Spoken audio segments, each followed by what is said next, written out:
So guys, I think we're going to start. And whoever is going to join us a bit later is going to join us later. As na'im me'od, and I'm very happy to have you here with us in our first next step event of Masa. Rega, it's went out. First next step event. My name is Tamar Zeraviv. If we haven't met before, my name is Tamar Zeraviv. I'm the community manager of Masa. I work with fellows and alumni in Israel.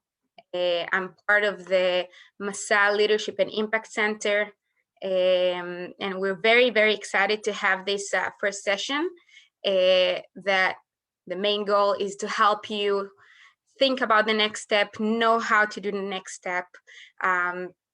Before running forward, what I want us to do, if you haven't so far, please change your names. I want all the facilitators here of the first session to introduce themselves, and including Maor and other people who joined, other managers who joined from Masa, and then we're going to go forward. As Maor, if you want to say like 2 words of who you are. So shalom everyone, my name is Maor. I'm the product manager for all of our career development programs. That means our internship programs, our career development programs, academic programs, etc. I live in Tel Aviv, and I'm very excited to be here. We're also very excited. I'm gonna go with the Zoom, what Zoom shows me. בסדר? So Rachel, do you want to introduce yourself, please? Rachel Malachi, Ken. Hi everyone, my name is Rachel Malachi. I'm an alia coordinator at the Jewish Agency. I'm here to speak with you today about alia. And yeah, I'm very happy to be here. מהמם. אייל ניצני.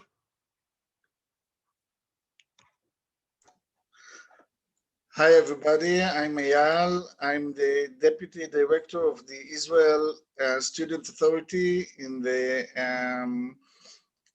Aliyah and Klita office in Israel, and I'm very happy to be here. Thank you, Tamar. תודה רבה. Sophie? Yes. Hello everyone, my name is Sophie. I'm working with Eyal at the Student Authority at משרד העלייה והקליטה. Welcome and enjoy. Thank you. תודה. Dina. Hi everybody, good evening. I'm Dina and I'm the Financial Assistance Director at Masa, and as part of that, in charge of all things visa, which we're going to talk about soon. תודה רבה. שרה מלי, את רוצה להציג את עצמך? תרצי להצטרף? Gorgeous as always. Hi guys. I hope you're happy and enjoying yourselves. I'm really not going to say much. I want to just wish you a lot of luck, and just look at all these people on the screen. These are the people that are holding you and surrounding you and supporting you for your next step. So that's a big thing. Even though some of your cameras are off. Take a look around, because we're all here for you. Okay, so good luck. תודה רבה. והילה, רוצה גם להציג את עצמך? בשמחה. Hi everyone. So my name is Hila. I work for Jerusalem Municipality as Masa Alumni Coordinator. I'm here for you to help you in the process of making Aliyah. We have a huge network of great people, so just reach me out and I would love to help. Thank you, Tamar. Good luck. יופי, and Rosie will join us now also. Wait, some people who now also joining us. Great. So what are we gonna do? Basically, we're gonna have you can say 3 parts to our session today. The first part, we're gonna talk a bit about what it means to have a community in Israel. What is the Masa community, and what's the values it has for you guys. The second part, I'm gonna introduce once again the different organizations, and each organization, if it's Masa, that's going to talk about the visas, or Jewish Agency is going to talk about Aliyah and Hebrew Pan and housing, and we're going to have the Student Authority to talk about studying in Israel. And the last one, we're going to have Rosie, who just joined us. As Rosie, it's a good opportunity also to introduce yourself, where you're from, and they're going to close this part of the session. Rosie? Hi guys, my name is Rosie. I actually used to work with Masa groups before I do what I'm doing now. I'll tell you, should I tell them about what we do at Connect Jerusalem? We're gonna go, and when we're gonna get to your part, we're gonna do that, Beseda. Okay, so I'm from Jerusalem, originally from New York, originally from New York, but I grew up in Tel Aviv, and so excited to see you guys. Amazing. So, Toda raba for being here with us.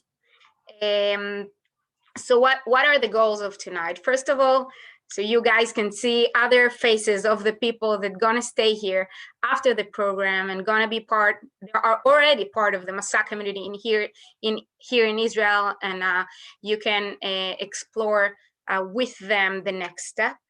Of course, the second part is to give you some answers to probably a lot of questions you have of what it means to live in Israel without a program, how to do that, what's the first steps you need to take, what's the first questions you need to ask yourself when you think of the next step. Seeing some of the organizations and hearing from them.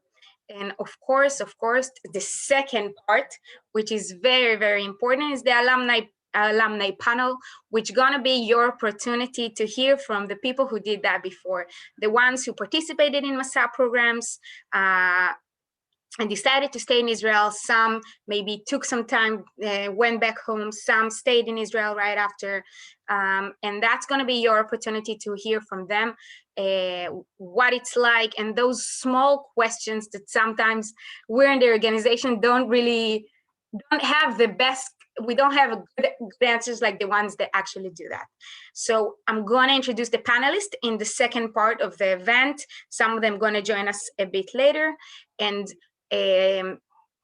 right after the event, you all got an email from me, and you have also the Masa Community in Israel Facebook group, which is the main group also now when you're fellows, but also after when you're alumni, for all of our opportunities and everything needed. It's not just for us to publish for you guys some opportunities, also for you guys to share opportunities, to ask questions and more. Besides that, I also shared with you the Making Aliyah with Masa, a group. We have Gary Davis here with us. He's a Masa alumni. He's gonna run the panel later, and he's also managing the Aliyah group, and he's volunteering for the Masa community for a while now. So probably, as you can see, we have less than 2 hours. Not all of the questions gonna get the answers. Some are very private. So what I'm gonna ask, it's gonna be like a bite, a taste of everything that we're gonna talk about, but we're gonna be there, and the different organization, the different representative from the organization, they're also part of those groups. They can give you some of the answers. The alumni can give you some of the answers, and we're gonna do our best to help. We're also gonna post some information about the different organizations. So if you need to call a different call center and just get like direct answers from there. So we're gonna do our best to give you all the info that we can, what we can. We're gonna leave a bit time also for questions. And then we have the second part for panel. And if you didn't get all the answers you need, you always can go to the Facebook group. So I'm gonna dive to the second part. I'm gonna dive right now to the second part. And we're gonna start. What I wanna do is to talk a bit with you guys about how you imagine your community life the day after Masa. What I'm gonna do, I'm gonna share here in the chat. I'm gonna share with you this. I got this.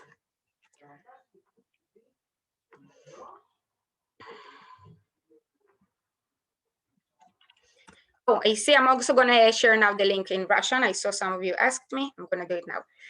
Go into the Mentimeter. Now, I'm going to share my screen. Meanwhile, please open the Mentimeter website.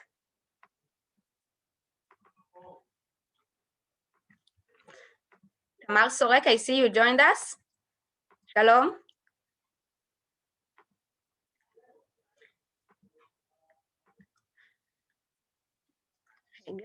I'm just gonna add the Russian one, the ones who asked. Okay.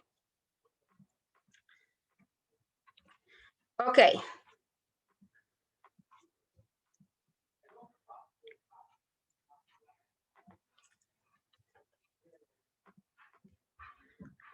Share screen.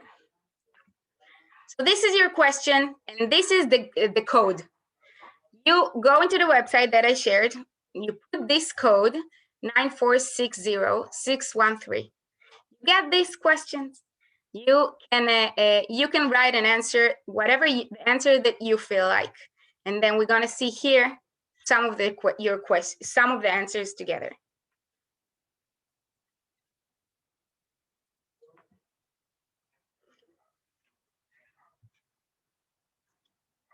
If anybody need help or anything, just let me know, Beseda.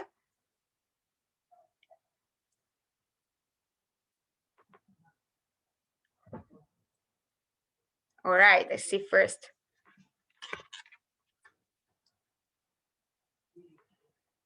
How do you imagine your community life post-Masa program? How do you imagine it? It's the day after, the day some of your group leaves, some stay.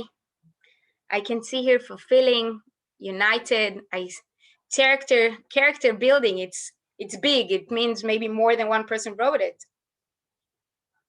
What else? Share with us.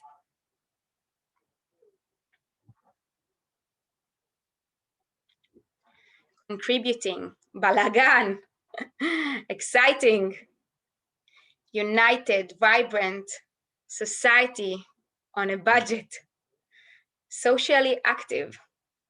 The one who wrote socially active, please text me later. Inspiring, friendship, fulfilling, wow. Tough, different, scary, seger, more time with Israelis,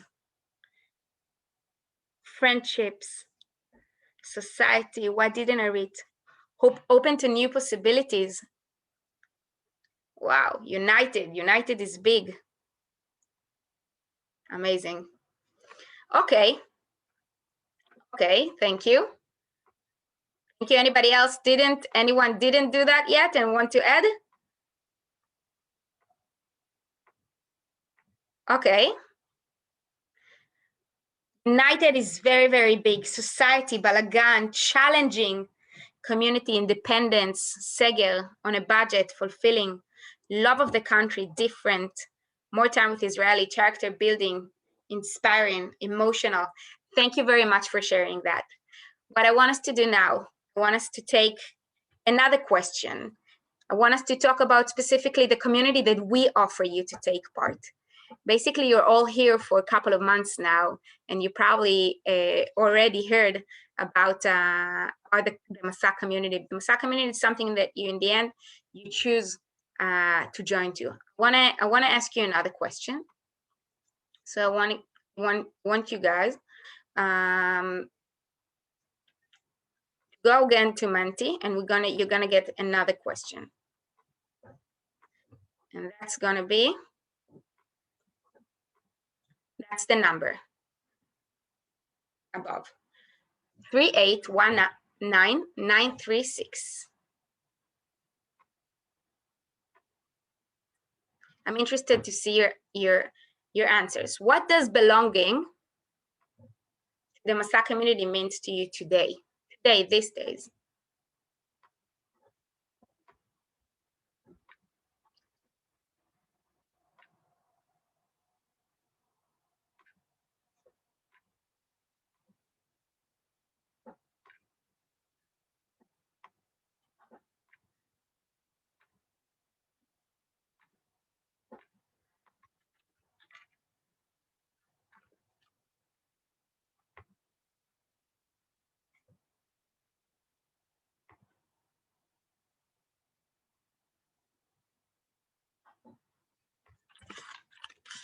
Okay.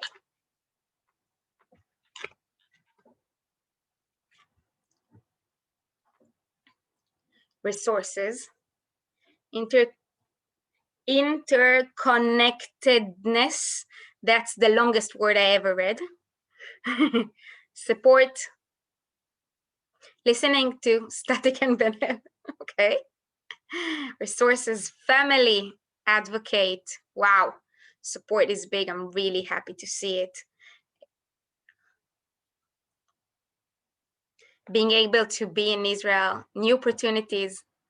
What does belonging to the Masa community mean to you today? Another 1 minute. If anybody wants to add any more answers, that's the opportunity now to see how other people see their being part of the Masa community life. Worldwide, advocate, support, friends, togetherness, happy. We love our madrich. I'm happy for you guys. Different, leadership, share, networking, flexibility, love, opportunities.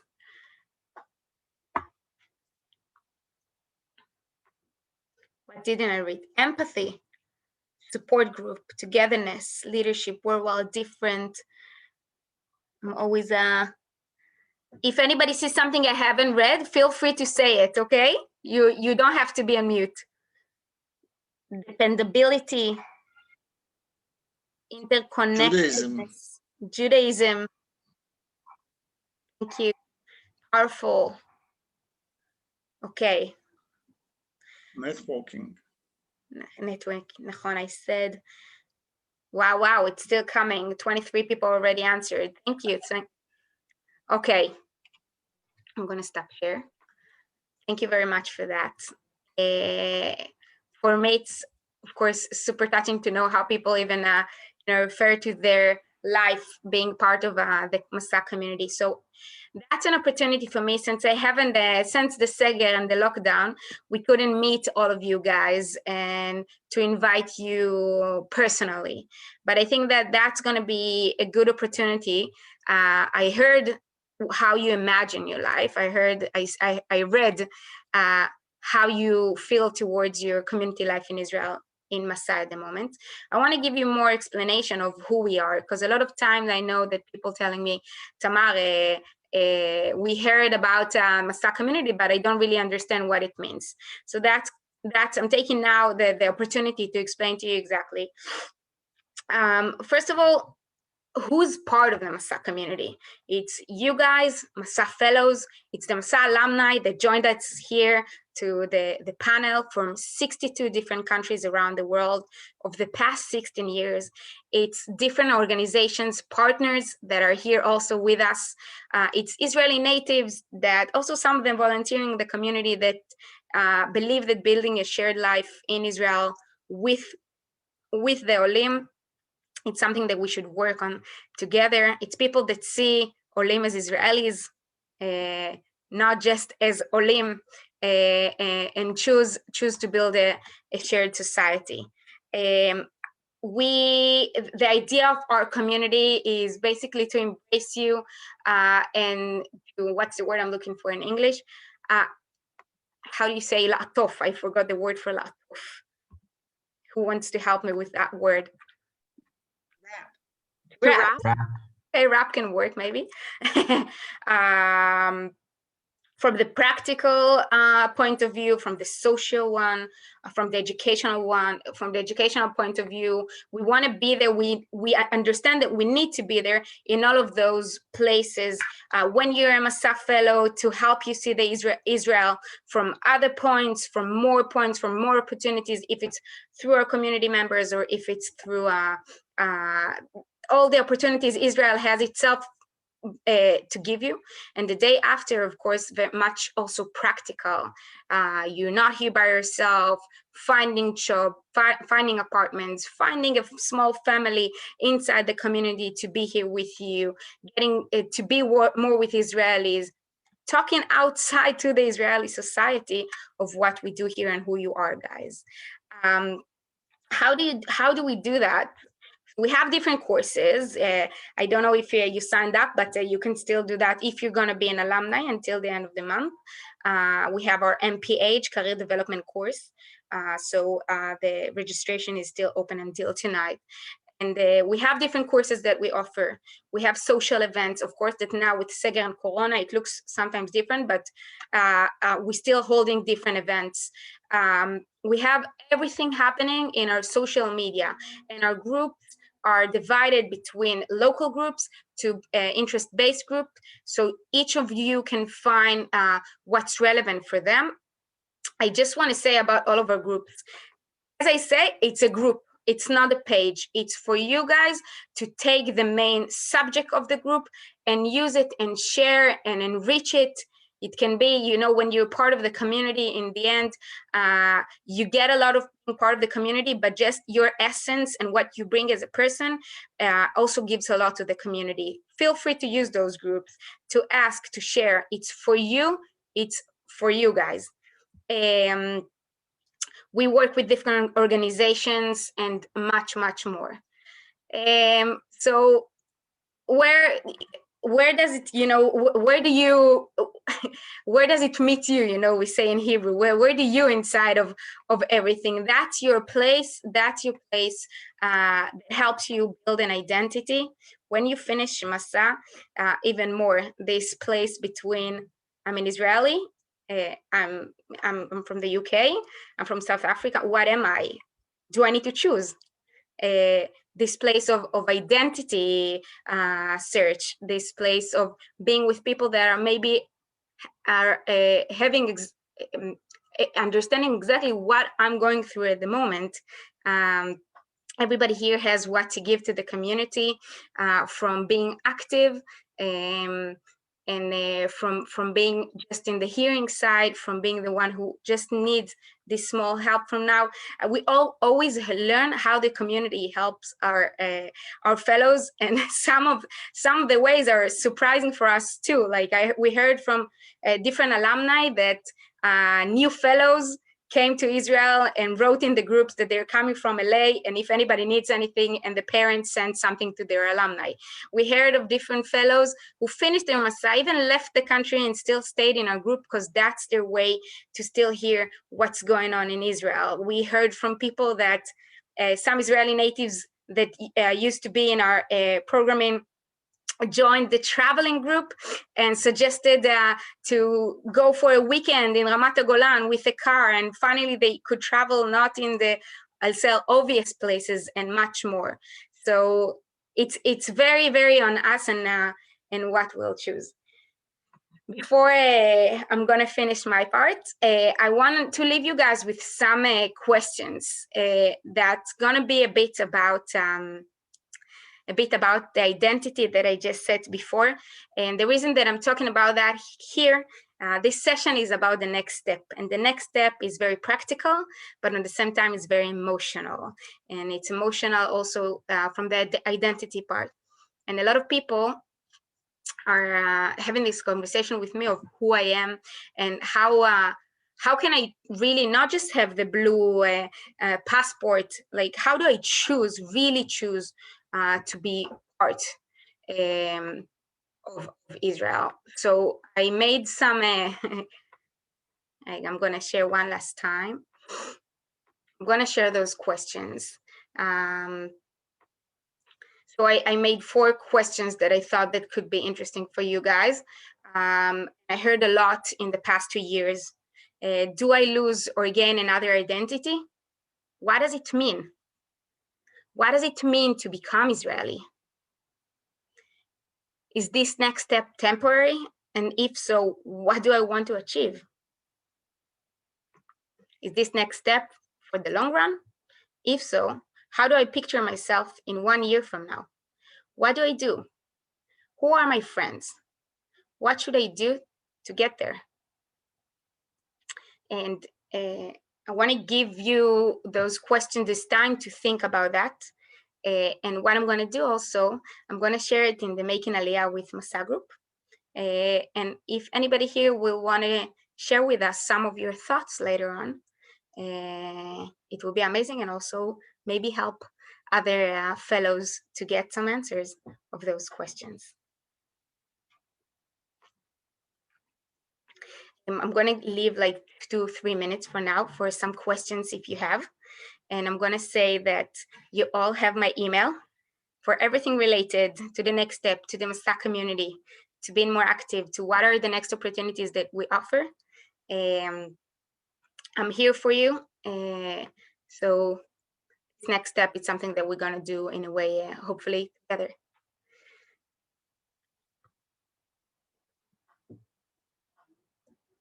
Yes, Andrew. Okay, so can I ask a question about colleges in Israel? We're going to get to that part, and then the best thing is you're going to ask directly the student authority. Okay. Okay. Yes. Yalla, so let's move to the next part. Yofi. Thank you, guys. As the last thing that I'm going to do before introducing you the last part is I'm going to say that we have a team. Their name is the Masabres. Some of them are here with us. They are alumni who basically run and lead the Masa community behind the scenes, some from France and the UK and South Africa and North America and Latin America and Russia.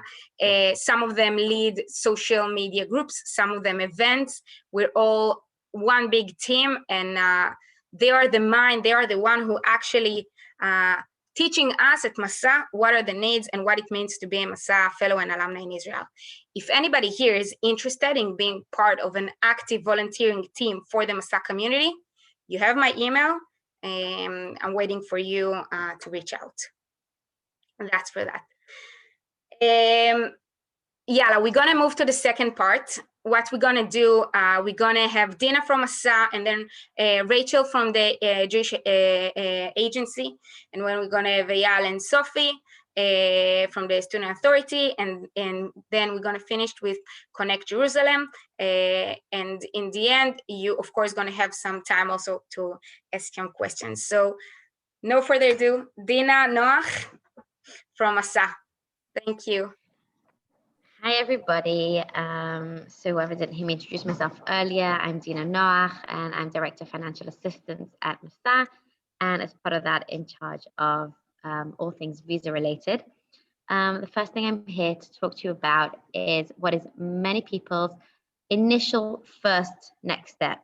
A lot of people choose not to directly jump into Aliyah, but still want to stay in Israel after the program. So we have a unique opportunity that is only for Masa participants, and that is to obtain a work visa.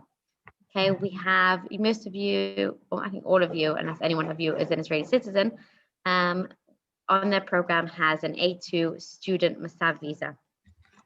If you have that visa, what you can do is immediately after your program ends, you can receive a work visa. A work visa entitles you to work in Israel while still remaining a foreign citizen. It means you don't have to do any other procedure. And the procedure for that for Masa participants is really simple. All you need is a passport that is valid for 2 years. You need a copy of your Masa work visa letter, which you can all get from your Masa portal. And then you need to fill out a form, one of the Interior Ministry's form, to change legal status. It's called Ash Shalosh Alif Shin Ri. You probably all filled it out when you came to the country because you had to change your status from the tourist visa, which you originally received, to the A2 student visa. So it's the same form. You have to attach pictures of yourself, and that is it. That is all you need to get the work visa. It sounds pretty simple. And what you have to do is with all these things, you have to go to the Interior Ministry. Now here it gets a little more complicated. Due to the pandemic, what happened at the start is that the Interior Ministries said that in order to minimize people coming into their offices, they didn't want participants coming in to do their own work visas, and they wanted the program providers to do that for them.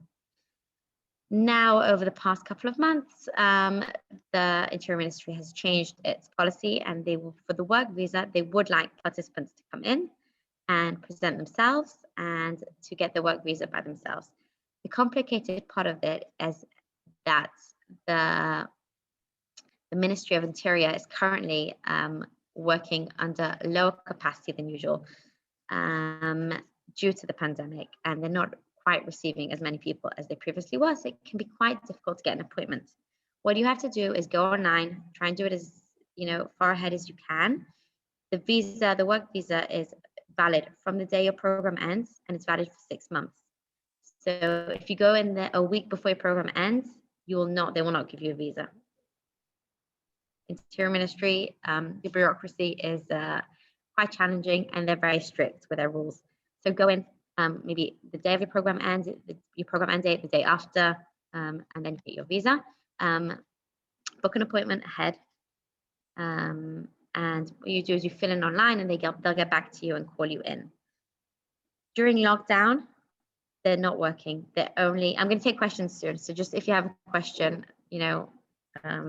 write it down, and maybe I'll get to it. And if I don't, then you ask. Also, feel free to send me the questions, and I can refer them to Dina later.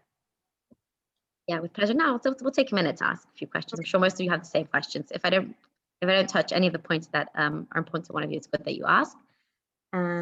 Anyway, during lockdown, the Interior Ministry is not working. Normally, they're only working for emergencies only.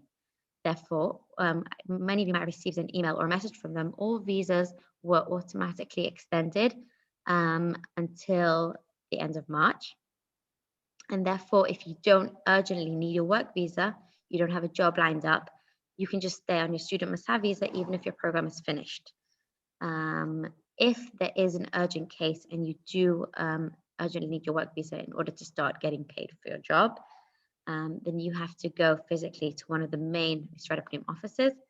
And it sounds terrible, but you have to basically plead your case. You have to explain to them at the information desk why there's an emergency and why you need to be urgently seen.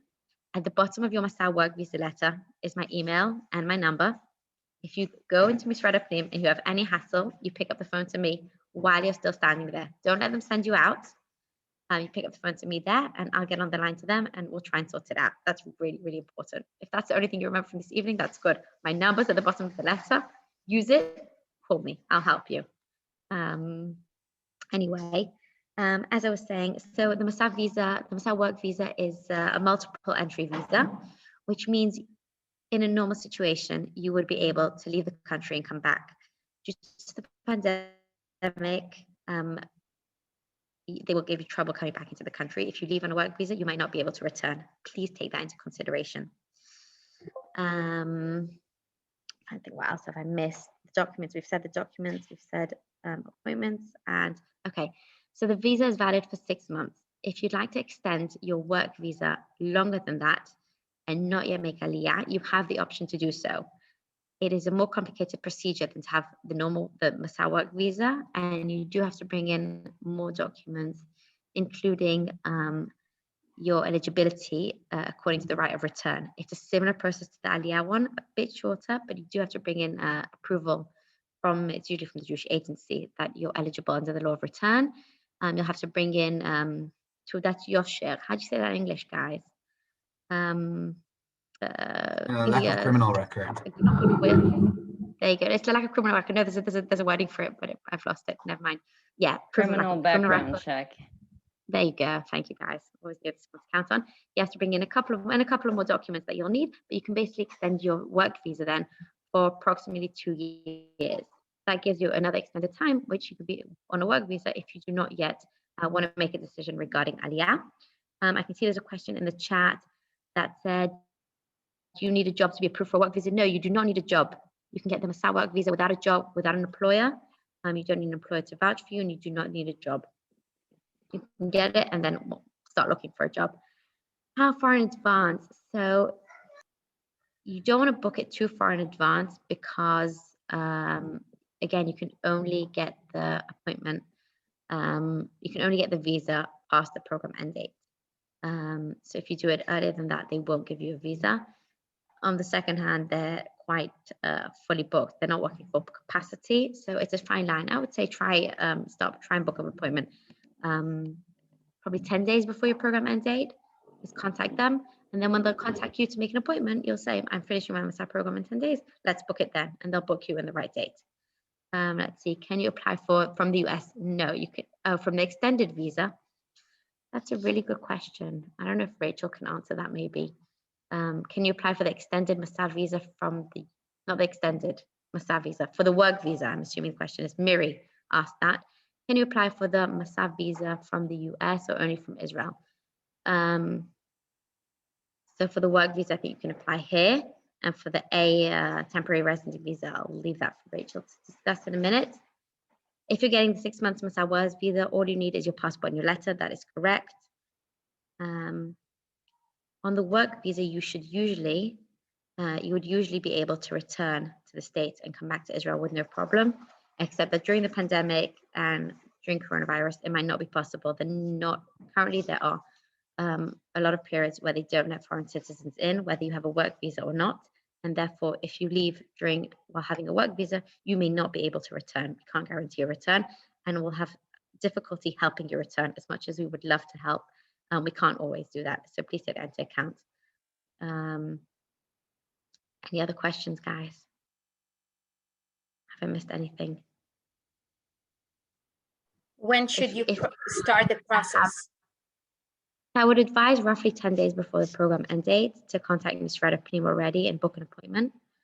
Again, at the moment under lockdown, they won't issue your work visa unless it's an emergency. But a normal situation when it's not locked down, then you do it roughly 10 days before, you book your appointment online, and someone will get back to you and contact you and see what your appointment is about, and then you will be able to explain to them what you need the visa for and book it according to your program end date. Any other questions? How long do you have until to find a job? Did I answer that? You don't have to have a job.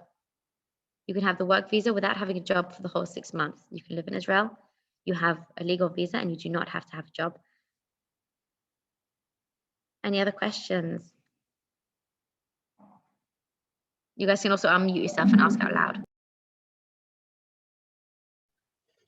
דינה, ראית את כל היתר השאלות בצ'אט? Oh, she disappeared.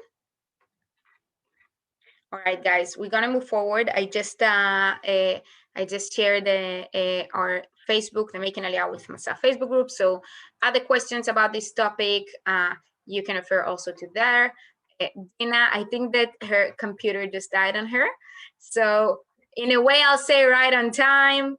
And I'm gonna say thank you to Dina, and I'm gonna tell her also after that, of course, for joining us. So now I'm gonna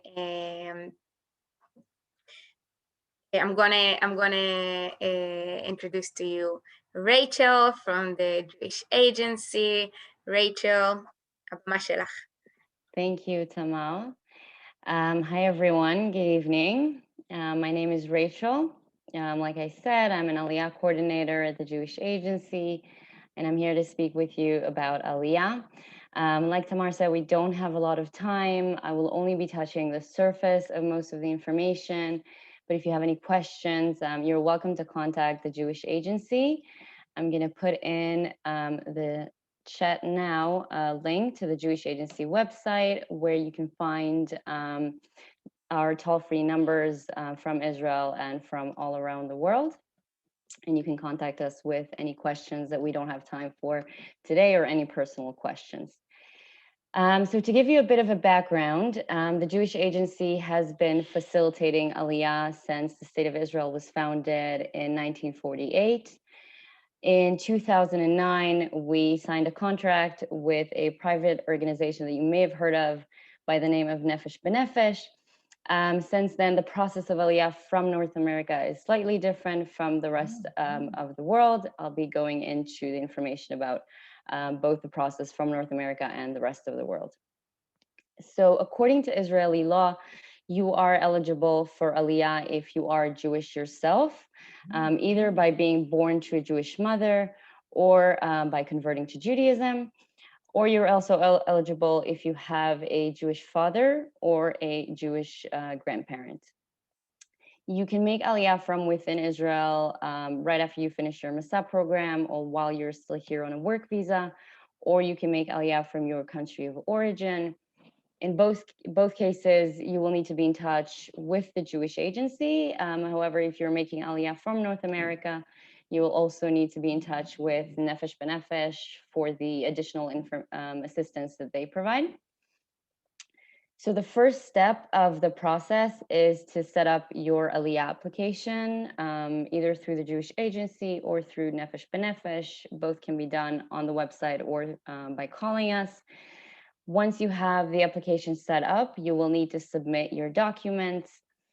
The basic documents that are needed are a valid passport, a civil birth certificate with your parents' names, a letter from a rabbi confirming your Jewish status, and like Dina mentioned, that letter is also required if you want to extend your work visa. And as well, you will need a criminal background check from your country of origin. If you are doing the process while you're still in Israel, once you provide the documents, you will meet with a representative of Misrad Pnim, either facilitated by the Jewish Agency or by Nefesh B'Nefesh. If you are abroad, you will be meeting with a Jewish Agency representative. Usually it's a face-to-face meeting, but because of COVID restrictions at the moment, it is done over Zoom. If you are in Israel, about 1 week after you have your meeting with Misrad Pnim, you could already receive your Israeli ID card. If you're making aliyah from abroad, you will receive an aliyah visa in your passport, which will be activated when you arrive in Israel. And once you're out of quarantine, then you will have your meeting with Misrad Pnim to receive your Israeli ID card. When making aliyah, in addition to your Israeli ID card, you will also receive an alia certificate, which allows you to receive aliyah benefits. I'll go over everything briefly, again, just touching the surface, but if you have any questions, or you want more specific information about the benefits, please call the Jewish Agency at our call center. So the first thing, if you're making aliyah from abroad, the Jewish Agency will pay for your aliyah flight, and you will receive a free taxi from the airport to your first address in Israel. Once you receive your alia certificate, you will be automatically registered with Israeli health insurance at the Kupat Cholim of your choice. The health insurance is free for the first 6 months, and if you are not working after those 6 months have passed, you can receive it for free for an additional 6 months. Other than health insurance, you will also receive financial assistance during the first 6 months of your aliyah, about 18,000 shekels divided into 6 payments. You will also be able to receive free ulpan of 5 months through the National Misrad Klita ulpans, or you can also have the option of registering with a Jewish Agency program, which for a small price, it combines ulpan together with housing and additional cultural programs and assistance with your initial absorption in Israel. Some of these programs you may have heard of through Masa, Ulpan Kibbutz, or Ulpan Etzion. So again, if you're interested in any of the programs or you want to hear more about it, feel free to give us a call. Additional housing benefits that you can receive are up to 90% off of our Nona payments for 1 year. You can choose whether to use that benefit during the first year of aliyah or during the second year of aliyah, depending on your housing situation during the first year. You can receive rental assistance of up to 500 shekels per month for up to 4 years. And you can receive special terms mortgage either through Misrad Klita or through the different banks in Israel that they have special offers for new olim. Additional tax benefits that you can receive include 3 shipments of your household belongings that are free of tax. The size of the shipment is irrelevant. It just needs to be reasonable for the number of family members that are making aliyah. And you can import your vehicle at a reduced tax rate of 50% instead of the mandatory 92%. Also, you get a discount for tax payments on income that you earn in Israel for 3 years once you make aliyah. And lastly, higher education benefits. You can receive up to 100% refund on your tuition. I understand that Eyal Nitani, who is the representative for the Student Authority, will be providing more information about that benefit. That's it on my side. Again, if you have any other questions, Tamar, do we have time for more questions? לגמרי. You had 15 minutes and you didn't use them. So I see Alexia, I see you, Alexia. You can ask a question. I'm sorry. Can you just, I heard something about 100% on tuition. Can you just repeat that part? Yeah, like I said, right after me, Eyal Nitani from the Student Authority is going to give you a lot more specific information on education benefits. So I really didn't want to say anything more about that, just the one sentence. Tune in. Wait, can you repeat the sentence though?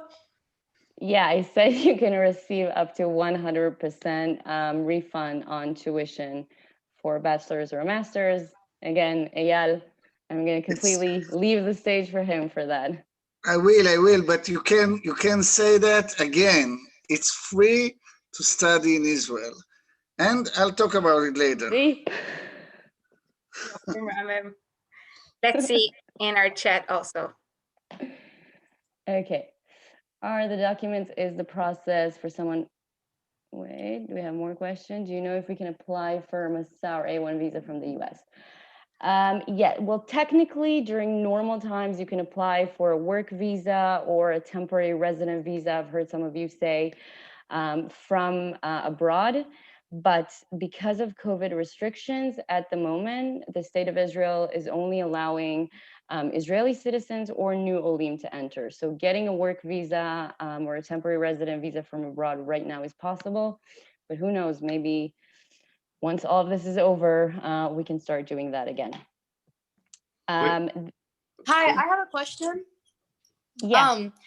Like if you're going to make aliyah and stay in Israel, like let's say like a lot of people like they go back to United States or UK or wherever they're from to make aliyah and then they come from there. What if you stay in Israel after your program to make aliyah? Do you still get the do you still get the benefits of like being able to ship things from home, or is that canceled out? No, you get all the benefits except for the free flight to Israel because you're already here, but the rest of the benefits are exactly the same. I do want to make a note that the longer you stay in Israel after your program on a work visa, before you make aliyah, if you stay in Israel longer than 2 years, regardless of your Masa program, that could affect your aliyah benefits. And if you do stay more than 2 years, then you could lose some benefits. Wow. Okay. Quick question. Thank you. Thank you. In terms of opting in and out of certain benefits, if your family owns real estate here and that's where you would stay after, if you end up staying after your program, can you opt out of the housing benefits, or is there a penalty for that or anything? No. The state of Israel is happy to give you those benefits. If you don't want to take them, don't take them. Completely up to you. Okay. We also have some in the chat. Yes. Can you explain more about second year of Ulpan program? Sorry, about the second year Ulpan program? Can you tell more about second year Ulpan programs? That's the question here.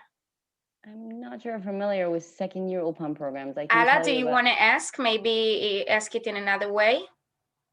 Yeah, sorry, maybe I maybe clarify. Yeah, sorry. I want to ask, you were saying about the programs like youth programs when you can when you have accommodations and Ulpan, and you said that there are some programs for the first year, 5 months Ulpan, and also you said that there's something for the second year. Maybe I heard it differently. Okay, so in terms of Jewish agency programs, like I said, the state of Israel offers you free Hebrew studies, regular Ulpan, but you can also sign up for a Jewish agency program. It's a 5 months program that is meant for people ages 18 to 35. Some programs can go up to the age of 42, but mostly it's 18 to 35. You get Hebrew studies, you get all type of educational programs like visiting the country, you get employment workshops, all kind of workshops with banks and stuff like that, to get you, situated in the country more easily. There are a program called Ulpan Etzion, which is located in Jerusalem. There is one in Haifa, and there is one in Beersheba, and an additional one in Ramle. There are a program called Bet Berdetsky, which is located in Tel Aviv, right in the center of Tel Aviv, by the university. And there is an additional program, Ulpan Kibbutz, which is more for the younger crowd, for people who don't necessarily have a bachelor's degree yet. In that program, you live in a kibbutz, you study Hebrew, and you work in the kibbutz, and then it doesn't cost as much, the living. Okay, any other specific information? And very important question that I've also been asked a lot. What is the cutoff age for having to do army service? For having to do army service. So the cutoff age for male is 23. And for female, it's 22. Afterwards, up to the age of 26, you can volunteer for the army, but it's not mandatory. Over the age of 26, you're not required to serve. Also, if you're married, if you're a married woman, you're not required to serve. An important note. Thank you. Is there anybody that didn't get an answer to his question or her question? That's the time. I was just wondering, is the process the same in terms of alia for people who already have an Israeli passport? Yes, that is actually an important point. If you have an Israeli passport, but you haven't lived in Israel, you have a passport because your parents were born in Israel, or you only lived here as a child, you can make aliyah and receive the aliyah benefits almost the same as in Yole. The process is slightly different. You will be asked to provide different documents specifically to prove that you haven't lived in Israel, even though you do have an Israeli passport. But at the end of the process, once you provide all the document and it's all approved, then you receive mostly the same benefits. Thank you. Last question here. Are you required to serve as an only child in the army in the IDF? I'm actually not quite sure on that. That is as far as my understanding with the Army regulations. I think that's a question that we can refer directly to the Army. Also, feel free to contact that to me, and I can contact you to Tzabar, who works with us, and they can give you more answers about the Army. They're also in the group. So feel free to ask Army questions in there, and I'm sure you're going to get your answers. And if not, once again, you have my email, and we're going to do our best to help. Toda raba, Rachel, for joining us. Thank you, everyone. Toda. And now, right after you did a good promo, now talking about educational. As Eyal וסופי, they took the lead. Thank you from the Student Authority, Ministry of Aliyah. You're welcome. Good evening, Tamar and Rachel and everybody. I'm Eyal from the Israel Student Authority, and we're going to talk about 5, maybe 6 minutes if we have another minute, Tamar, and tell you a little bit about what we do and what we are. I would like to say, first of all, that we are a branch of the Israeli government and the Israeli state.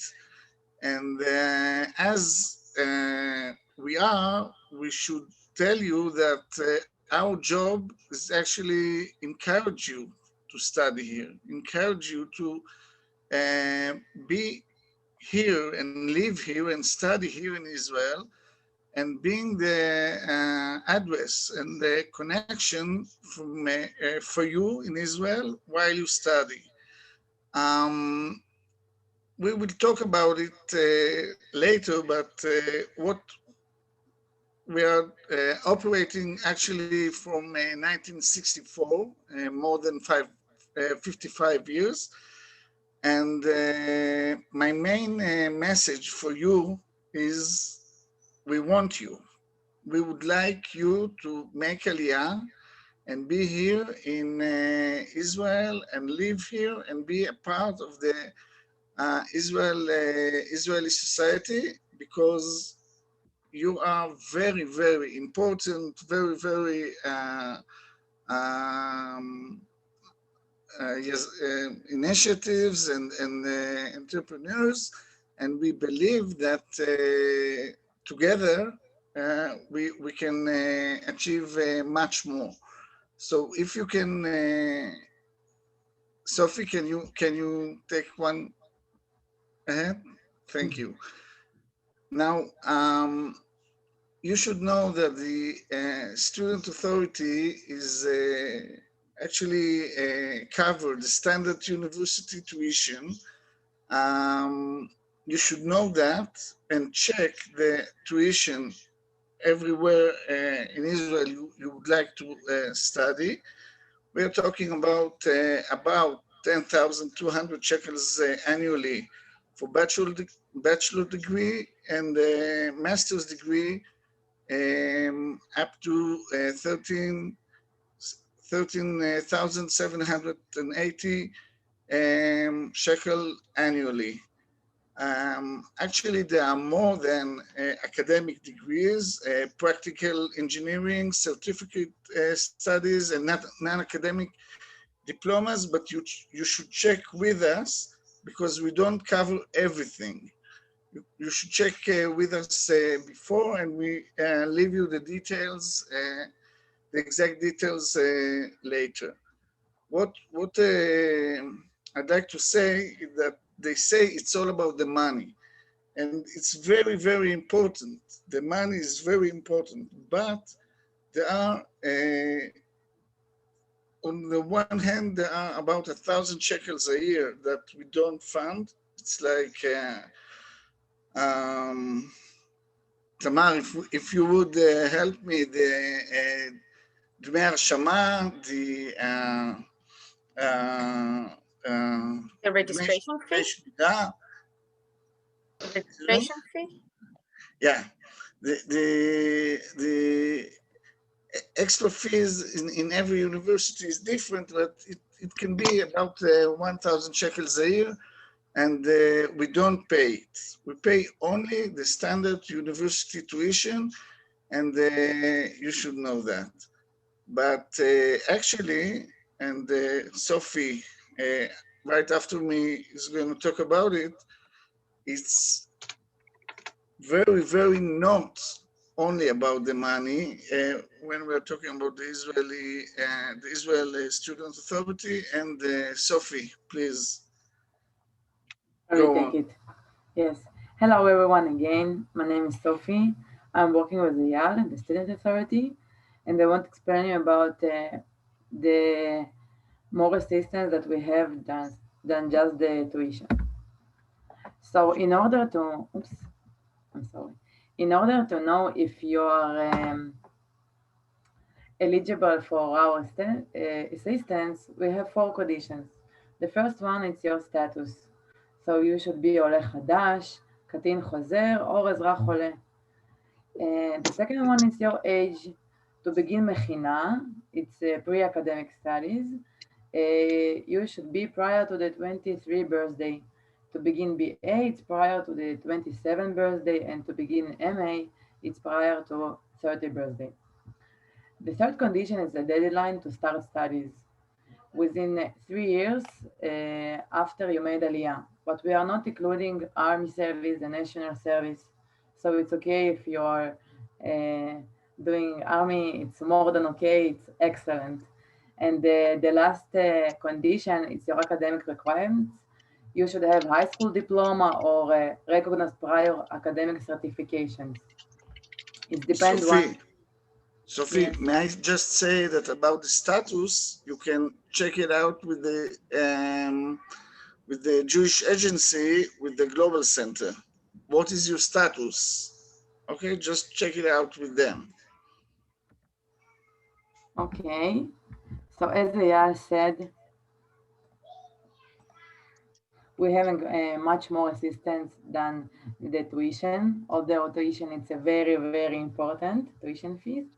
So we have also counselors on every campus, social work services, subsidized tutoring, trips across Israel, social activities, professional consulting service for academic studies, and pre-academic programs, Mechinat Olim and Takan, that I will explain here.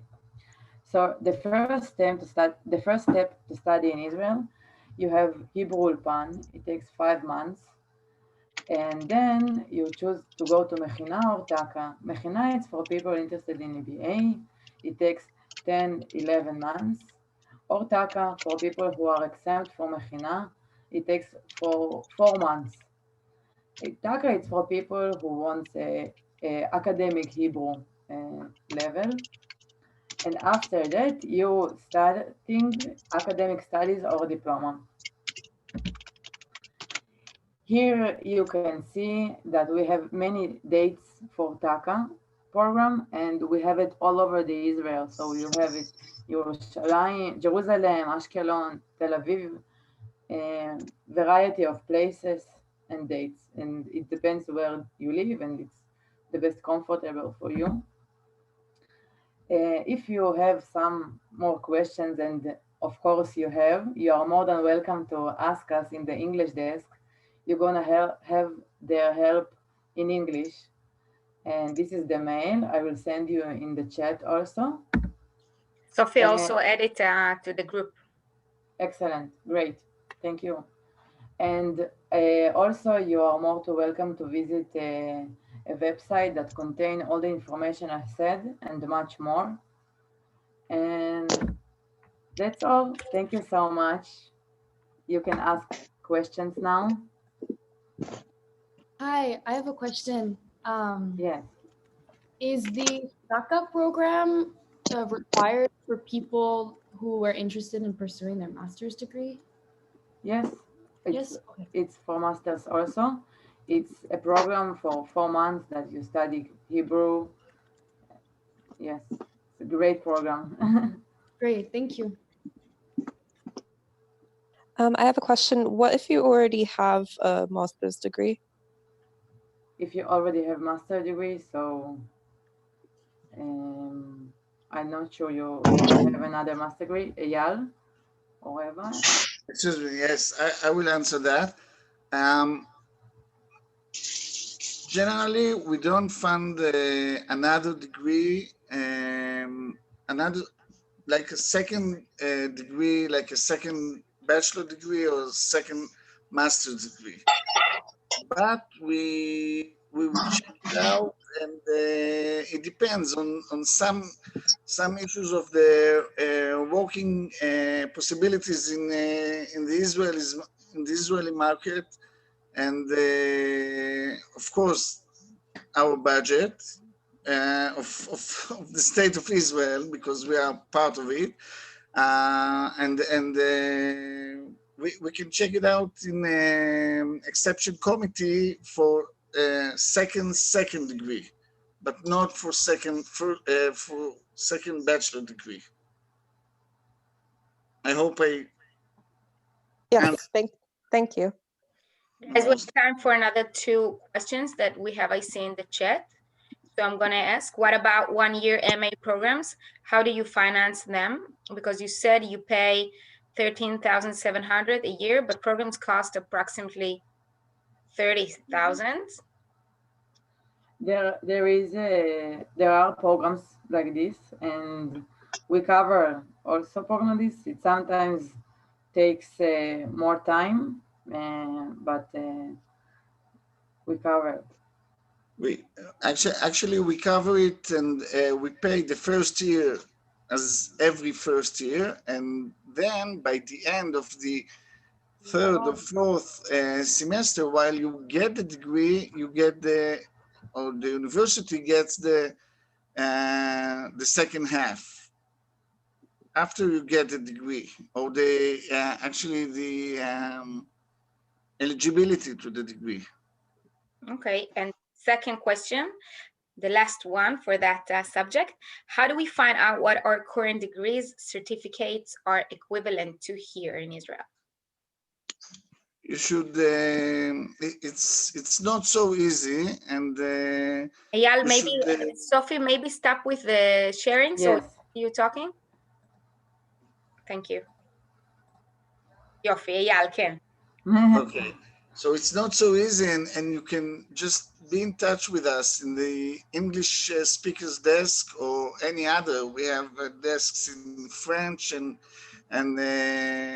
Spanish, Portuguese, and Russian, of course. Eva is our Russian, Eva, which is here with us, is the Russian representative, and we check it out for you with the universities. And if you should address the Misrad HaChinuch, we give you all the details as well. Toda raba raba, guys. And once again, they're also going to be in the Facebook group. So if you have any questions, Sophie and Eyal can also give some of the answers there or give you the info to where to go. Thank you very much. Sophie also added to the group itself, בסדר? Yes, of course. יופי, מהמם. As the last ones that we have before our amazing alumni panel, we're going to have, where are you, Rosie? Hi. Hey, Rosie, from Connect Jerusalem. Talk about your community, your local community, and a bit about job and work life here in Israel. So hi, everyone. My name is Rosie. I'm part of Connect Jerusalem. Has anyone heard of the organization before? So basically, we're a municipal program for young Olim living in Jerusalem. Our main goal is to help young Olim integrate as best as possible in Jerusalem. Socially, meaning we have social events, we have language swap events, we have social activist programs where we help social activists develop their ideas. We have leadership programs. And our biggest emphasis is on career development, because we understand that that's one of the most important things for young adults to develop themselves as individuals and to be able to stay here in Jerusalem or in Israel and actually stay here and live here happily. So basically, I want to touch on one topic within the realm of career development, employment.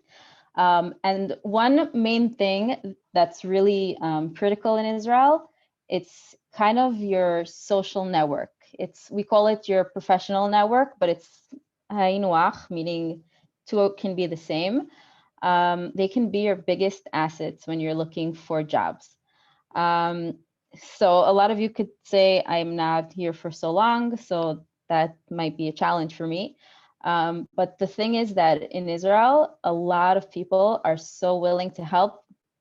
All they need to know is that you're reaching out for help, and they're there in an instant. You'll be surprised. So one important thing to do is to spread the word that you're searching. Everywhere you go, whether it's your Facebook page, whether it's conversations you're having with people, and not just to say I'm looking for jobs, but to have the feeling to have people keep in mind what your field is in. Because if I am Rosie and I'm working at my job and I remember that Adam was looking for something to do with community development and we just have an open position, I'm going to remember. Or if a friend is telling me, hey, I'm leaving my job at this great place, and it just connects in my mind, I'll make the connection. That's actually how I got my job before this. So my jobs in my life came a lot through connecting with people, because they knew me as a person, they knew my passions, they knew what I was looking for, they knew what I was good at, and it just worked. Tamar, I saw you smiling at that one. I'm wondering if it's kind of the same for you. A bit different, but I was still happy to hear. Okay. So just having someone know that you're looking for a job, especially if it's, if you'd be surprised, but if you write to someone on LinkedIn and they don't even know you, and you're just saying, hey, I made Aliyah. By the way, the Ole card is a really, really good card to pull out. Hey, I made Aliyah, and I see that you're doing this amazing work at this place, and you're making them feel good about themselves.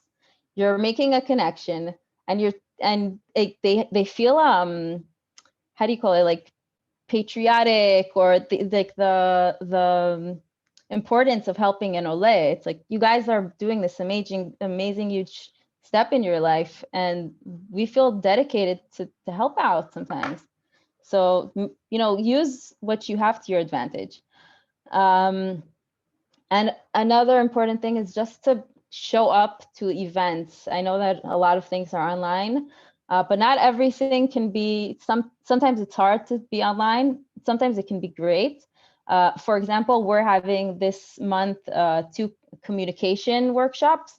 One is actually as a group working on giving over your speech in a light Hebrew, whether it's pitching my idea or going through an interview, but just we're practicing it with people, with one another. So people can communicate, they can speak, they can learn about one another, and find out while this person is giving a speech, I understand that he comes from the field of science, and that's what I'm looking for. I can reach out and say, hey, let's connect. So just using those platforms. We're also having a language swap, by the way, for slang. So that's really cool. You guys are all invited. We'd love to have you. What else did I want to say here? Find platforms for communication. There are so many on WhatsApp, on Facebook, for anything, for any topic, for job seekers, for career pathfinders, for a specific neighborhood I live in, for Olim, for hobbies. It's a place where people can come together and connect. You guys have a Masa group, where people have been in your shoes. They've walked as Masa participants. They made their Aliyah. You have something in common that gives you a huge advantage and an incentive to help one another. So also, when you can help someone and you see in a group, be the one to help there, Kilu, in every place that you can, because it's just kind of the way things work. You help when you can, and you if we keep that going, you'll always find people out there to help you. And if you don't find the right platforms, build them. I know that in Jerusalem, we do a lot. So there are a lot of platforms, but there's always room for more. And I don't know how it is in every other city, because it's a huge value integrated within the municipality. So it's all over the place. But in Tel Aviv, I know that everyone's young there, so maybe they don't think to do those initiatives. Maybe they're out there because of the amazing people, they're putting them out there, and you could just do the same. Say, I have a group of friends, we're all looking in this field of work, and I'm gonna open a WhatsApp group so we can help each other out, share jobs we find, share insights, tips. They asked me this at this interview, guys, prepare yourselves. Just having that help. And another thing is, in the local place that you're going to live in, there are many times organizations or municipal bodies, or just people getting together and helping each other out or offering things. So use it. For example, Hila is she runs everything that has to do with Masa people who finish their programs and come to live in Jerusalem. So she's your key person. And I'm sure that there are many like that around the country. And one more last important thing is just to keep in mind that someone who recommends you as a person is the most valuable thing, because people hire people. I want to hire a professional, but if I know that this person is someone I can trust, someone I can communicate with, someone I can work with, it's the soft skills that a recruiter really looks for, because you can always become an expert in something, and being the person who's mamash, the person you can work with and build things with, is so much more valuable. So if someone recommends you, I'll know as a person, I'll know that I can keep that. So I'm just going to finalize. If you guys are living in Jerusalem, planning on living in Jerusalem, I'd love for you to reach out with me. I do private consultations. We also do a lot of workshops, a lot of events. We're always here to help. And I'm just one in a gazillion in this country. So good luck. And if you have any questions, אני כאן. Rabba Rosie for reaching out and doing all of this, and to Hila also, who works also with her in Jerusalem. Guys, if anybody has a question for Rosie, and now or in the chat, I'm gonna give like 10 seconds because we have to go to the second part. Don't want to take more of your time. בסדר גמור. אז I'm going to say thank you very much to Dina and to Rosie and to Rachel and to Eyal and to Sophie who joined us for the first part. Once again, I'm going to say I added the group to the chat. You also got it in your email, the Aliyah one. I also added the career development group that we have in the community, and soon you're going to meet Yoel, one of the managers of this group. I was also part of the community as Rosie said before. If you don't have it, just make it happen, and this is exactly what we're doing here in the community. As thank you once again, and now we're going to move to the last part. So what I'm going to do is first of all ask for everybody who can to open their cameras, because this is the time really to see all the people here in the community, to see the gorgeous faces of our alumni who stayed in Israel. Rachel, I see you're joining Rachel's friend like this. And I'm going to introduce our panelists soon, but I also understood that, moving to gallery view, that I didn't really tell you much about me. So, and it's important for me also to do that, because also Rosie said, was it like it for you? So I'm not an Ola. I'm the definition of an Israeli native, lived in a lot of places in this country, originally from Kfar Saba. I'm a social worker. I live with my husband in Tel Aviv. Hopefully very soon I'm about to be a mother, which is very exciting because he's like kicking inside the whole last hour and a half. I see Dani, one of my babies here. Daniela is smiling. She's going to be an auntie. And we established this community for you guys 2.5 years ago when I joined Masa. Thank you for the Basha Tova.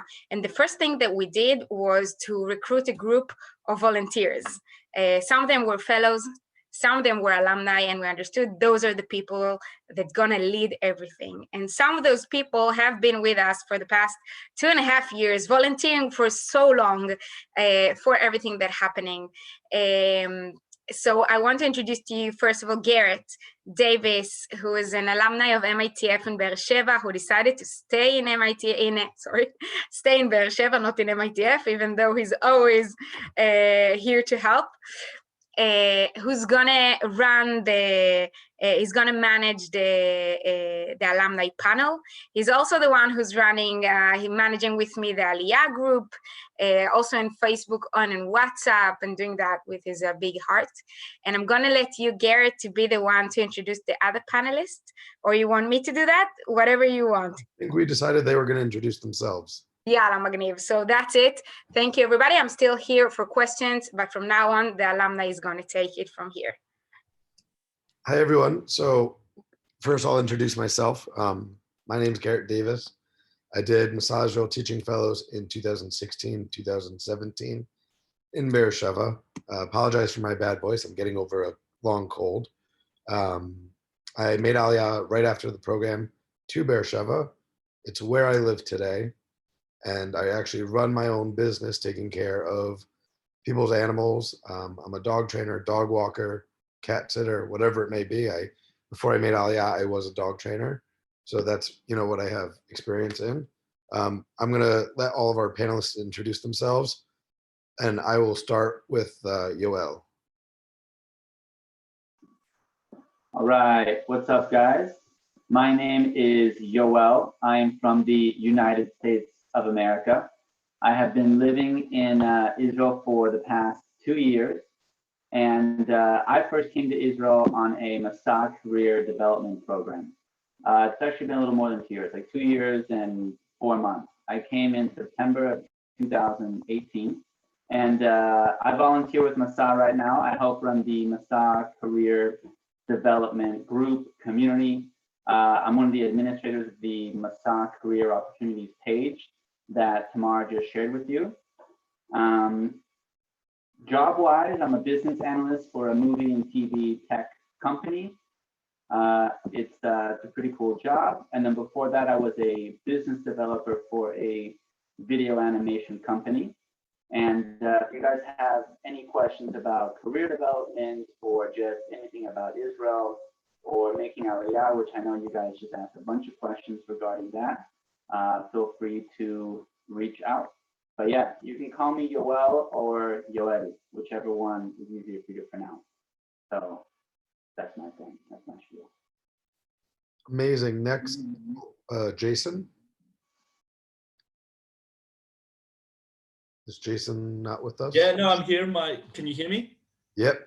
Great. No, hi, I'm Jason Blumenthal from Melbourne, Australia. Originally, I made Aliyah a year and a half ago or so. I've been involved in Masa since 2009 when I came on a program.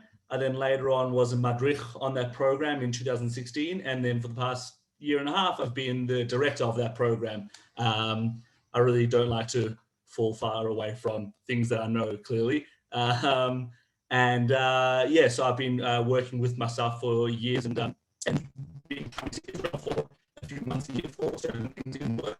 I also, as well as being the director of Modi's gap year programs, I also teach at a couple of mechinot around the country in things like Middle Eastern politics and history and Zionist history. It's my area of study as well. I've been living in Tel Aviv for the past year and a half or so, and I've been involved with MITF now and a few other things through Tlalim for the past probably 6 months, which has also been eye-opening and just seeing what a brilliant program it is for all those MITF people around. Shkoyach to you. Otherwise, I think that's it from me. Thanks for having me. Next, we'll go to Daniela. Hi, I'm Danny. If you couldn't tell by my background, I am originally from London, UK.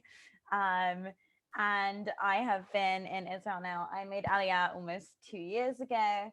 I live in Florentine in Tel Aviv, and I work in high tech. And amazing. What else do I have to tell you? I think that's it. I think that's me in a nutshell. Yeah. Next, we have Dimitri. Dimitri is in the Russian session. You have Lara. Okay. Sorry about that one. Natan. Hi. Yeah. Hi, I'm Nathan from Italy. I did my sub program last year, and I did after Aliyah. I'm working in consulting for green building, so in construction. That's it. I came from Rome, Italy. Yeah. Very nice. And I'm living in Tel Aviv now. Nice. And Lara. Hi guys, I'm Laura from South Africa.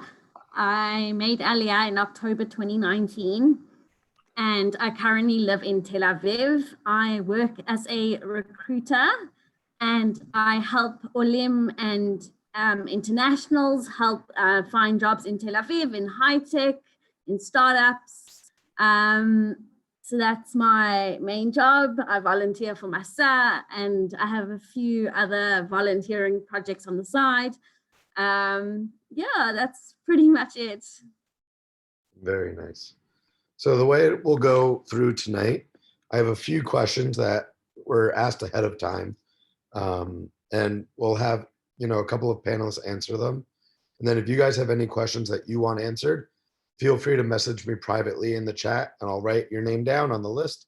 We'll just go in order. And I think we have about 10, 15 minutes worth of time. And yeah, so the first question that was very popular was about Hebrew. What's like the best way to learn it besides for in Ulpan? Who wants to take a shot at that one? I got this. Okay.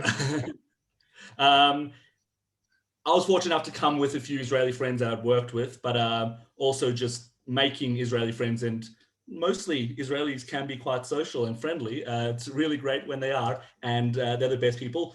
You need to also then be pushier than Israelis are, and push to speak in Hebrew, because everyone wants to practice another language, and you need to push in order to do that. I think it's the main reason, or the main way that my Hebrew improved a lot. Was through speaking Hebrew to Israeli friends and being incredibly pushy in doing that. Very nice. Danielle, Danny, you want to take a shot? Yeah. So one thing that I found really helpful, you have kind of either, I really like to listen to music in Hebrew, and like have the lyrics up both in English and Hebrew. I found that really useful, and especially because you'll find that like a song will become popular in Israel and it just will not go away for a long time. So it's like you can either submit and learn it, or you can have no idea what you're singing about. Also now, like I really like to watch the news every night with subtitles. And I also found I'd started watching Israeli TV shows by watching reality shows. So like MasterChef was one of my favorite ones to watch. MasterChef and like Hakochav Haba, like basic reality shows where you don't need to understand everything that's going on. You can just pick up some words. So like with MasterChef, you always know someone's cooking a meal and then someone's tasting it. So it's like you don't have to understand all the words to understand what's going on. Also like Disney movies in Hebrew, or like Disney songs in Hebrew, things that you already know, like understand a little bit. It's all a process though. It takes time. I've been here 2 years. I've done 3 ulpans and my Hebrew is still kacha kacha. So it's time. Yeah, it's not, as someone who's dyslexic, learning a second language is never easy. And the one thing I can say is just repetition, practice, and don't feel bad if people, make jokes and laugh at you. It'll hurt, but it's worth it at the end of the day. Another question we had was, what's a good way to find apartments and things for you, and like used items for your apartments? Yoel, would you? Yeah, I can jump on that one. So as far as like, I'm currently in the process of looking for an apartment. One, I have to tell you, depending on what you're looking for, like it's definitely a game of consistency, and you got to just kind of stick with it because it's super competitive out there.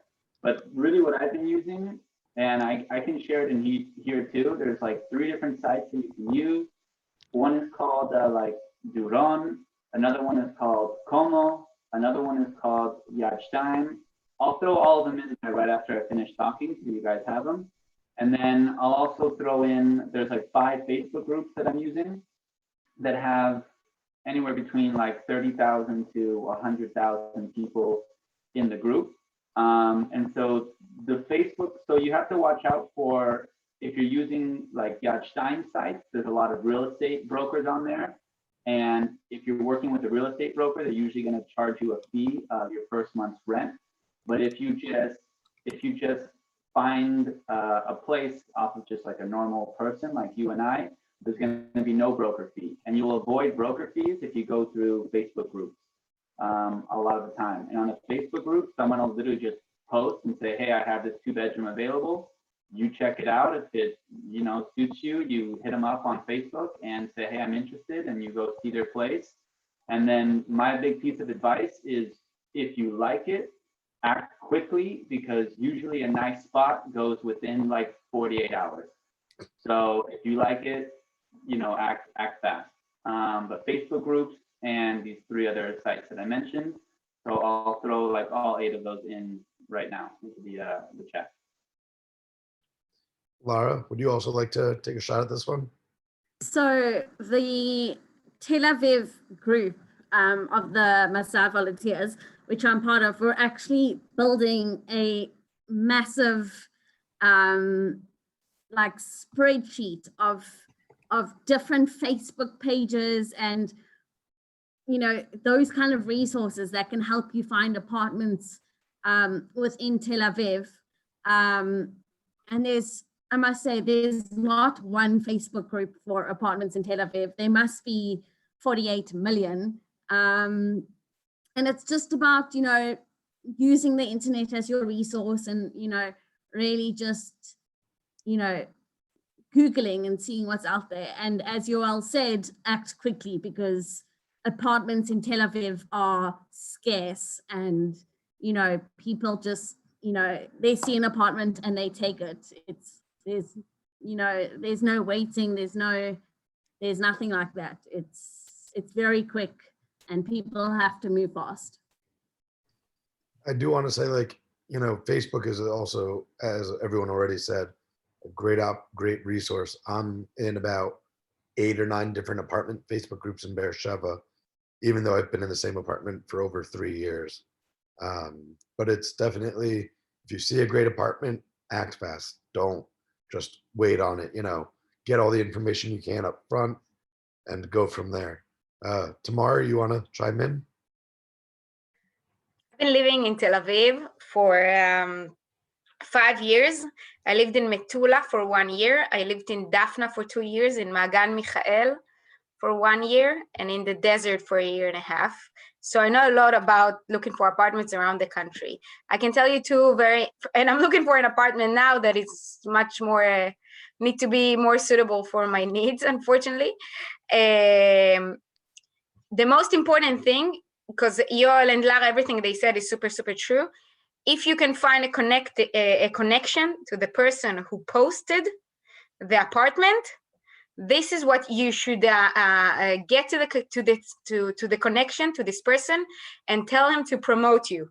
This is the best thing that you can do in apartments in the city. And also, Lara talked about the spreadsheet that we're making when we're gonna share it in the groups in the upcoming weeks. It contains everything. The thing is that Olim always look in the same groups. No, look in the groups that also the natives looks at, okay? You can write in English there, you can do translate, but don't lose some of the opportunities that you have in there. Last thing is that if you don't have who to get a room, get an apartment with, hello, look at this Zoom. You can use the community to find also other people. And also you can see in the community, sometimes people share apartments. So it moves from an ole to another ole. Apartments is a thing here. So get ready and get to know the city. It's not just about the apartment, it's where you want to live. What's the community you want to have surround you? That's mine. Mar said. My apartment, I took it over from my madracha, from my Masa program. She was moving out and I was like, it's a perfect apartment. So also ask your friends if they know of any great apartments. Andrew, you had a question you wanted to ask?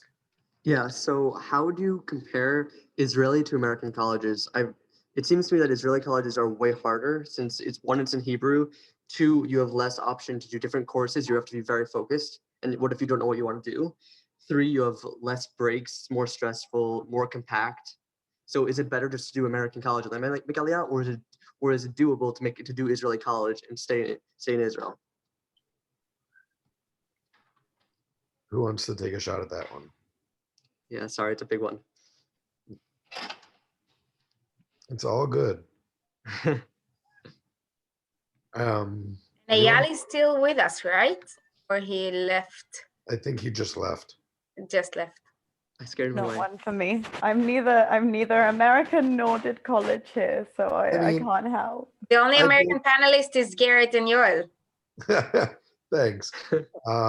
I did a university back in the States, and I transferred my degree. I'm not going to say it's better to do it in the States because it is more expensive, and if you're already planning on making Aliyah, why not save some of the money and do it here? If you know what you want.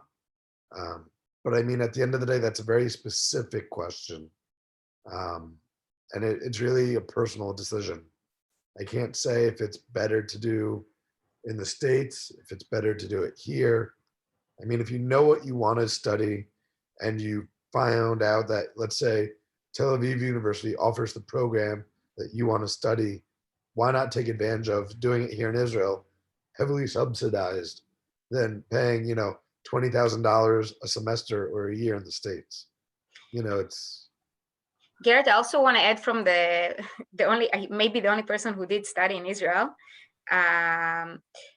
Besides financial, that I only heard about, colleges in the United States.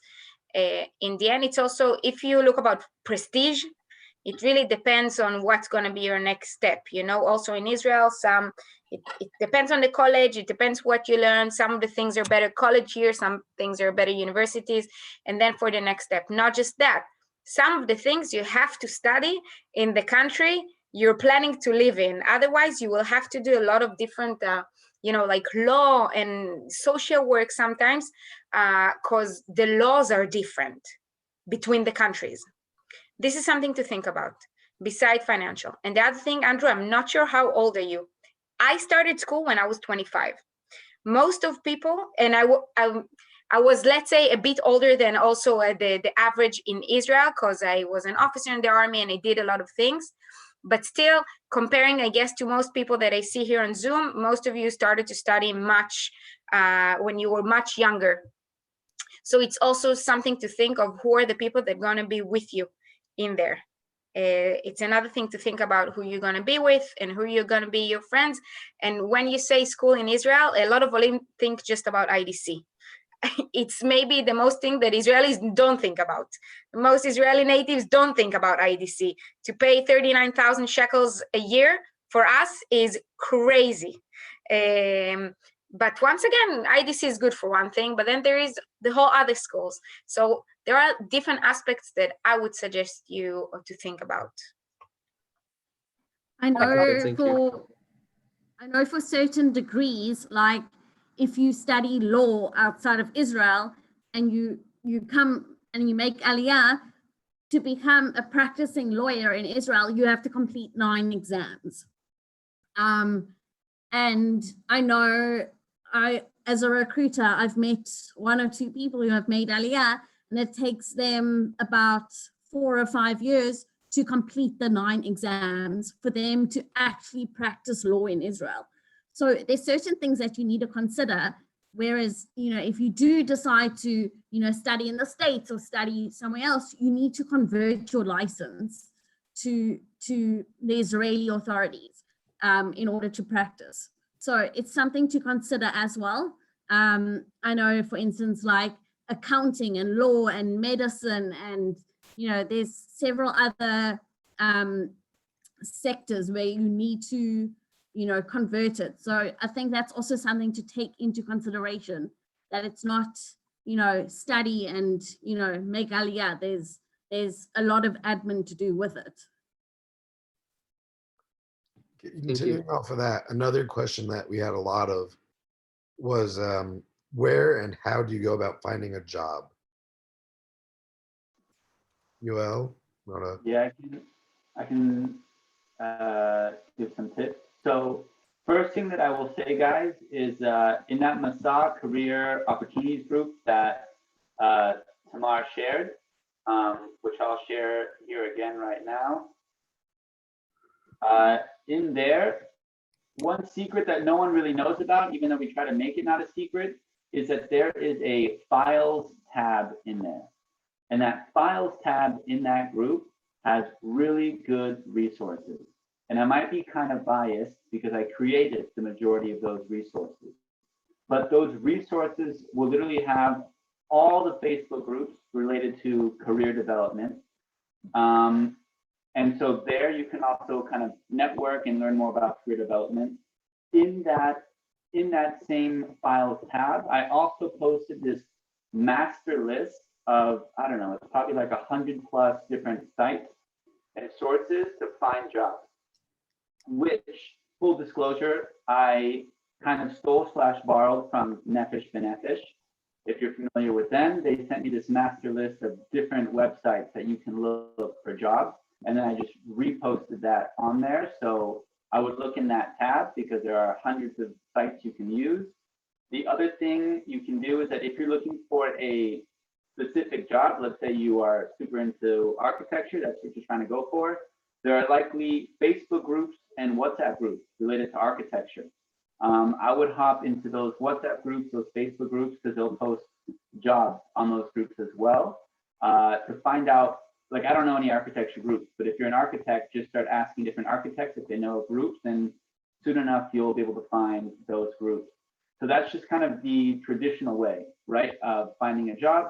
The other way is just kind of doing the, I guess you can call it the network hustle, right, which is how I found my first job, which was basically I talked with like 60 different people. I wanted to get into video production. And so basically my approach was, hey, you know, like I want to learn more about video production. And I would talk to these different professionals. I'm an Ole Hadash, I'm new here. Can you talk to me about video production? I want to figure out the landscape. I'd have coffee with them. And then of course, in that conversation, they always ask about who it is that you are. And so I'd always kind of give them indirectly a little pitch about who it is that I am in like those first 30 to 60 seconds. And then sometimes it would actually lead to a job opportunity, or they would, you know, send me over to somebody else that they might know for an open opportunity. So networking helps a lot. Networking is literally just learning from someone's experience and then having a conversation, which could lead to a job opportunity. And then the other one is just applying online a lot. And then the third one, which is how I got the current job that I have now actually, is I just reached out to Nefesh B'Nefesh. I'm not sure what the other ones are if you're not from the US, but just these like alia supporting companies, organizations. And I just said, hey, I'm looking for work. And they said, great, we have a few different job boards and recruiters that we work with. And they kind of put my resume out to a bunch of different job boards that I didn't even know existed. And next thing I know, I got an email, I don't know, like a week later from someone saying, hey, we got your CV. I didn't even know I sent it to them. And I said, oh, that's interesting. And that's how I got this job. So to recap, the files tab on the career page has a lot of sites on there that'll give you places to look. The network hustle, make sure you're reaching out to a lot of different people. Talking with people is a really good way. That's how you find those, I guess you can call them the invisible opportunities. And then reaching out to those alia programs that you have and asking them if they can help you find a job. Usually they'll connect you with an agent that can help you out. And of course, the fourth way, which Laura actually can help you out with as well, is HR recruiters. HR recruiters' job is to help you find a job for free. So you can Yes, guys, that's me. Like, what hey, I'm going to go for sorry. it, Laura. I'm What I'm passing going on to do you. is I'm going to write my email in the chat. Guys, we work with tons of companies. Literally, I think I wrote it to Tamar privately. Let me do this. Everyone, guys, send me your CV.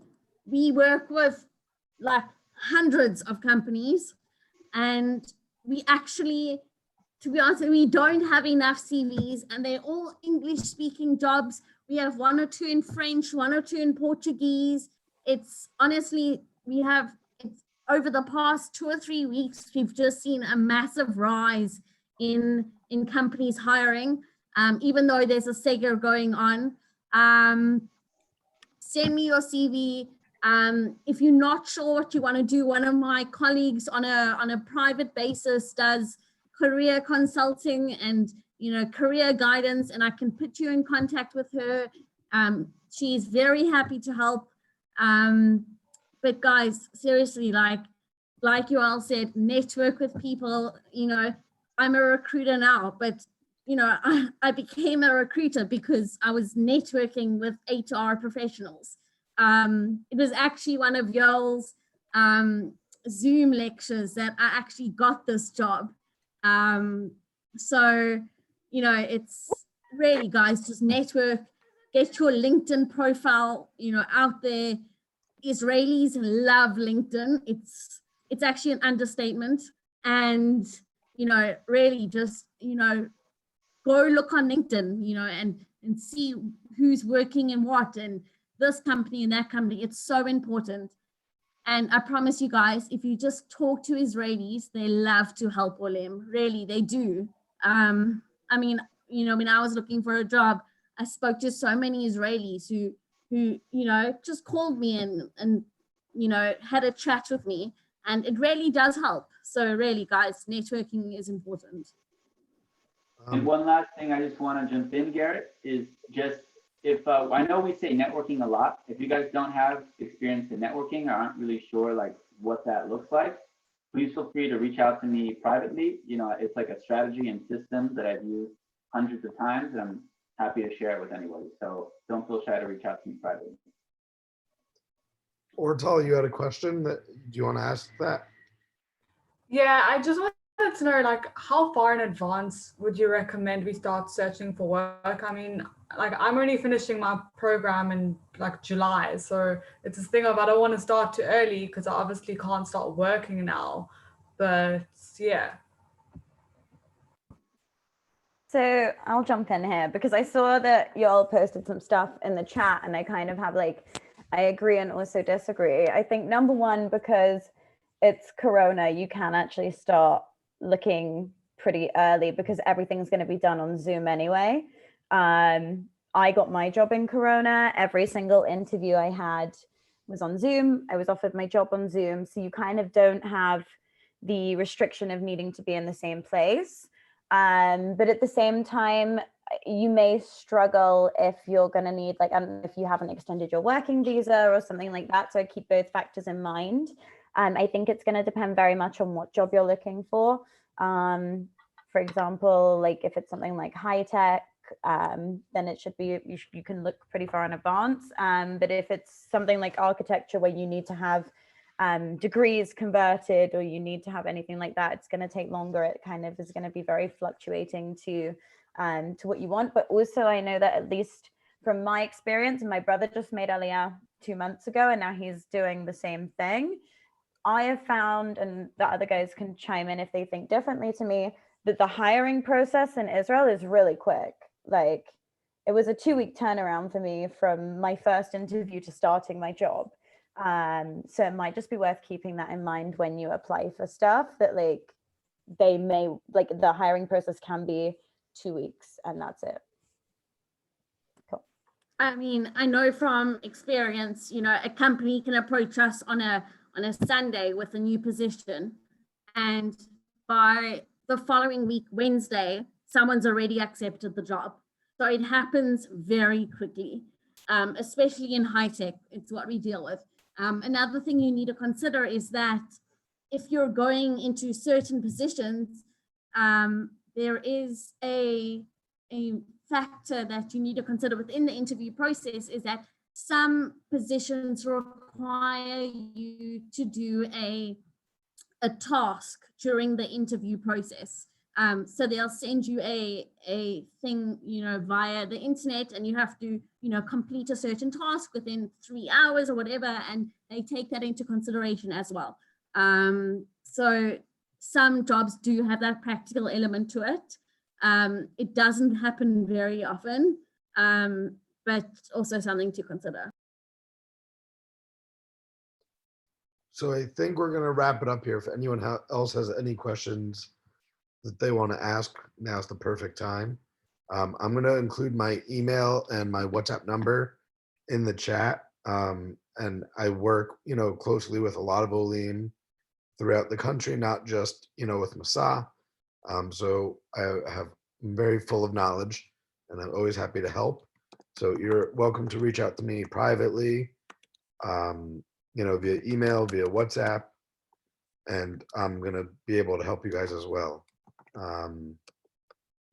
And if you guys have any other questions, feel free to reach out. I know all of us were more than happy to answer all of your questions this evening.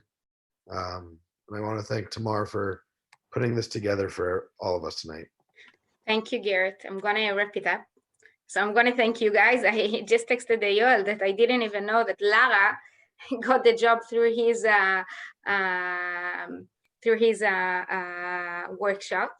This is why I'm like super excited, because it's one of the things that really shows like the power that we have. Yoel is a professional in one field. He put his time. Lara got from it. Now Lara putting her time for others. This is exactly what our community is all about. So I'm finishing this session with like huge smile on my face, and Machluf, my baby, is also smiling now.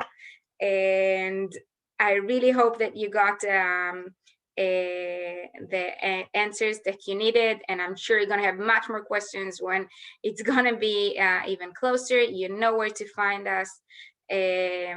וזהו, אז have a great evening. ותודה to all panelists here and to Hila who joined us, and I'll see you all hopefully very very soon. וזהו, hope to see you soon, ולילה טוב. It was lovely to see you tomorrow. I miss you. חיים שלי. לילה טוב. Bye, honey. ביי. ביי, לילה טוב. ביי. תודה רבה, לילה טוב.